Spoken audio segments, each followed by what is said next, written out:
Bonjour, un petit tutoriel sur un exercice concernant les suites. Alors les suites, ce sont les grands classiques des exercices sur les boucles. Généralement, d'un point de vue algorithmique, ce n'est pas difficile. La difficulté réside dans la logique, c'est-à-dire trouver la logique de la suite. On va faire l'exercice numéro 13, enfin qui porte pour le moment le numéro 13. Jean-François Agbar aime construire des châteaux de cartes. Il te demande un programme lui permettant de prévoir le nombre de cartes nécessaires selon le nombre d'étages désirés. Et il t'apprend que pour un étage, il a besoin de 2 cartes. Pour 2 étages, il a besoin de 7 cartes. Pour 3 étages, il a besoin de 15 cartes. Pour 4 étages, 26 et ainsi de suite. Et donc, il te demande un petit algorithme et un petit script lui permettant de calculer le nombre de cartes nécessaires en fonction du nombre d'étages qu'il veut construire. Bon, donc ici, on voit assez rapidement que pour passer de 1 étage à 2, on a augmenté de 5. Pour passer de 2 étages à 3, on a augmenté de 8. Puis on a augmenté de 11, et ainsi de suite. Alors, lorsque on a un exercice comme celui-là, il faut de toute façon passer par un petit schéma, et on y va directement. Sur cette représentation, sur la première ligne, j'ai mis le nombre d'étages.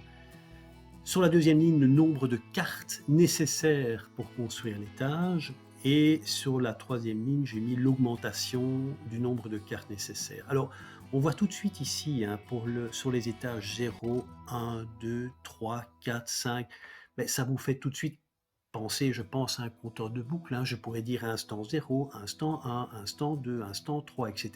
Comme je pourrais dire tour de boucle 0, tour de boucle 1, tour de boucle 2, etc. D'accord ? Une première remarque qu'on peut faire, c'est que nous avons ici quand même un exercice qui ressemble à une suite arithmétique. Effectivement, vous voyez très bien que la raison de cette suite, c'est plus 3. Je fais bien... Pour construire le premier étage, je dois ajouter 2 cartes. Pour construire le deuxième étage, je dois ajouter 5 cartes. Pour construire le troisième étage, je dois ajouter 8 cartes.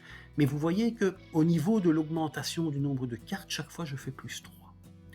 Et en faisant plus 3, on pourrait penser qu'il s'agit là d'une suite arithmétique dont je pourrais calculer aisément évidemment la raison et le terme U0.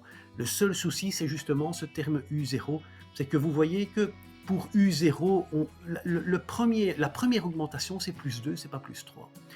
Alors, on pourrait le traiter comme une suite arithmétique, mais il faudrait à ce moment-là adapter les initialisations au niveau de l'algorithme. Je ne l'ai pas fait comme ça.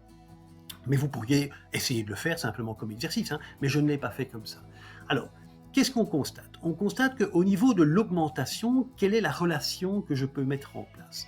Eh bien, ça tombe sous le sens. Vous voyez bien que je fais 1 fois 3 moins 1, ça fait 2. 2 fois 3 moins 1, ça fait 5. 3 fois 3 moins 1, ça fait 8. 4 fois 3 moins 1, ça fait 11. Ça veut dire que pour l'augmentation, je prends en compte l'étage, ensuite je le multiplie par 3 et je retranche 1. Et j'ai l'augmentation du nombre de cartes par étage construit. Le détail est ici, donc pour 0 étage, j'ai besoin de 2 cartes. Pour 2 étages, parce que ce 2-ci, évidemment, vient de mon accumulateur. N'oubliez pas que nombre cartes est une variable, va devenir une variable qui est un accumulateur. Donc ici, nombre cartes, le 0 correspond à nombre cartes au moment de l'initialisation. Ce 2-ci correspond à nombre cartes après le premier passage de boucle et celui-ci après le deuxième passage de boucle. Donc je fais 0 plus 1 fois 3 moins 1, puis je fais 2 plus 2 fois 3 moins 1, 7 plus 3 fois 3 moins 1, et ainsi de suite. Et donc, vous avez cette formule générale qui va dire, ma variable nombre cartes, qui est un accumulateur, c'est-à-dire qu'on va retrouver cette variable des deux côtés du signe d'affectation, est égale à nombre de cartes plus étage fois 3 moins 1. Voilà, on va passer à l'algorithme. Voilà, on arrive sur le programme appelant, donc action, fin action jusqu'à la ligne 5, et au sein de ce programme appelant, j'ai déclaré une variable qui va recevoir le nombre d'étages désirés par l'utilisateur, j'affecte ma variable, et j'envoie cette variable en tant que paramètre à un module qui s'appelle château. Dans ce module, j'ai évidemment déclaré une variable locale qui va recevoir le paramètre, ainsi que deux autres variables locales qui sont des entiers, nombre de cartes et i. Nombre de cartes va être affecté à 0, c'est l'accumulateur qui va vous permettre tout simplement de stocker le nombre de cartes nécessaires selon le nombre d'étages, et on rentre dans la boucle i. Forcément, pour 0 étage, j'ai besoin de 0 cartes, mais je vais attaquer ma boucle en disant, mais pour le premier étage, qu'est-ce que j'ai besoin comme nombre de cartes, et il va vous le calculer. Et il va dire simplement au premier tour, 0 plus 1 fois 3 moins 1, ben, ça fait tout simplement 2 qui va stocker dans le nombre de cartes. D'accord? Alors ici, je peux quand même insister sur une petite chose, c'est que ne vous trompez pas. Hein.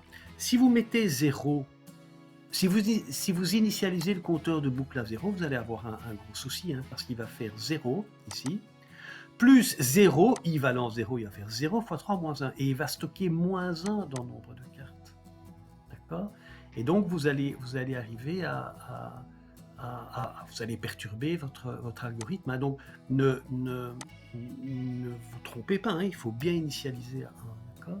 Lorsque la boucle est terminée, eh bien, je renvoie simplement le nombre de cartes nécessaires en fonction du nombre d'étages. Moi, je ne dois pas faire un dessin. Hein.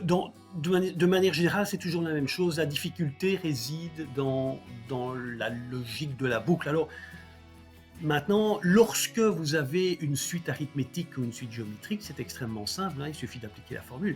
Mais ici, ce n'est pas le cas. C'est comme dans le cas d'ailleurs de la suite de Fibonacci. Hein. La suite de Fibonacci n'est pas une suite arithmétique ou une suite géométrique. Et c'est pour ça qu'il faut trouver la logique soi-même. Bien.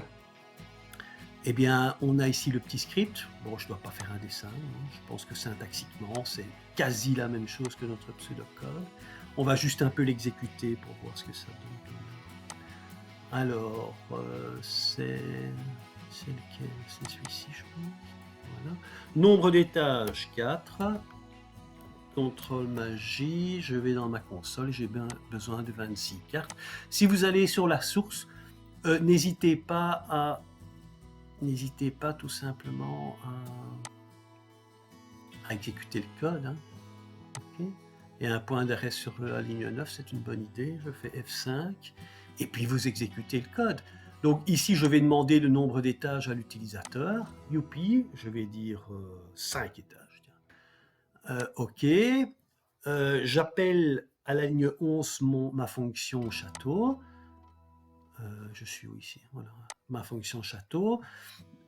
Constatez que la fonction a bien reçu le paramètre et a affecté à sa variable locale NBR étage la valeur 5.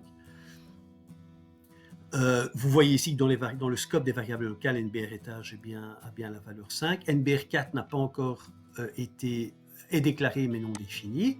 Cette fois-ci, je vais définir NBR4, puis je rentre dans ma boucle, je teste et je calcule le nombre de cartes. Attention ici, dans ce cas-ci, je suis là pour mon premier étage et vous retrouvez dans NBR4 2, ce qui correspond bien au nombre de cartes nécessaires pour un étage. Ensuite, on va calculer pour le deuxième étage. Vous voyez, j'ai 2 maintenant dans I. Et qu'est-ce qui se passe? Il me renvoie bien 7. Puis on va voir pour le troisième étage, en avant, j'en ai besoin de 15. Effectivement, c'est juste. Pour 4 étages, je teste. Et puis en avant, j'ai bien besoin de 26 cartes. Et pour mes 5 étages, je teste, je calcule, j'ai besoin de 40 cartes. D'accord? Maintenant, il va sortir de la boucle, évidemment, puisqu'il va dépasser la condition. Il se branche sur mon console.log et il renvoie le résultat à l'écran. Donc, voilà qui est fait. Je pense que ça n'est pas très compliqué. Je vous dis, c'est surtout vous trouver la logique de la boucle qui est compliquée, mais au niveau de l'algorithme lui-même, il n'y a pas grande difficulté. Voilà, c'est fini pour aujourd'hui. À très bientôt.